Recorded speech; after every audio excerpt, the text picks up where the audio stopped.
Hi friends, आज एक नई कहानी सुनेंगे। रोमी का प्यार। रोमी गुवाहाटी स्टेशन पर खड़ी बार बार घड़ी की ओर देख रही थी। उसका गला सूख रहा था और धड़कन तेज हो रही थी कि तभी स्टेशन पर ट्रेन आ गई। रोमी हर डिब्बे को ध्यान से देख रही थी कि किसी डिब्बे से तो रोहित उतरेगा। रोहित को देखे हुए कई साल हो चुके थे। सब पुरानी बातें उसके जहन में उठने लगी थी।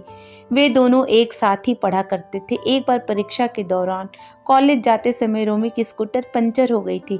तब रोहित ने उसको लिफ्ट के लिए कहा था। तभी से उन दोनों की दोस्ती हो गई थी। कई बार वह रोहित के घर भी गई थी। रोहित के परिवार में उसके पिता व छोटी बहन सलोनी थी। उसकी माँ का देहांत कुछ समय पहले हो चुका था। पापा उसके दिल्ली में नौकरी करते थे। रोहित की बहन के साथ रोमी काफ़ी घुल मिल गई थी। रोमी को रोहित का साथ बहुत अच्छा लगता था। अब कॉलेज ख़त्म होने को थे। फाइनल की क्लासेस शुरू हो चुकी थी। तभी अचानक से रोहित के पिताजी का देहांत हो गया और उनकी जगह रोहित को दिल्ली में नौकरी मिल गई थी। कुछ ही दिनों में रोहित दिल्ली शिफ्ट हो गया और अब दोनों की बस फ़ोन पर बात हुआ करती थी। फिर अचानक से कुछ दिनों बाद रोहित के फ़ोन आने बंद हो गए। समय गुजर रहा था और रोमी के माता पिता रोमी पर शादी के दबाव डाल रहे थे। लेकिन इसी दौरान रोमी की नौकरी लग गई और उसने शादी को कुछ वक्त के लिए टाल दिया। एक दिन अचानक से रोहित की बहन का फ़ोन आया कि वो लोग गुवाहाटी आ रहे हैं। रोमी कैसी हो की आवाज़ से रोमी का ध्यान टूटा। रोहित की बहन की शादी हो चुकी थी।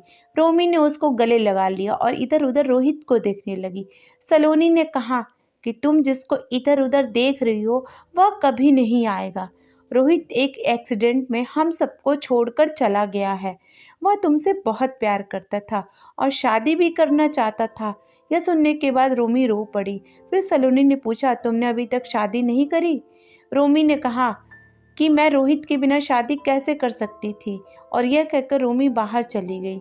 उसे इस बात का संतोष था कि रोहित ने उसे कभी भूला नहीं था। उसने यह फैसला किया कि अब वह रोहित की यादों के सहारे ही अपना जीवन गुजार देगी। कितनी हार्ट टचिंग कहानी है ये। कहानी पढ़कर कहीं ना जाए दोस्तों। नीचे कमेंट बॉक्स में जाकर अपने कीमती कमेंट ज़रूर भेजें। हमें आपके कमेंटों का इंतज़ार है और हमेशा रहेगा। धन्यवाद।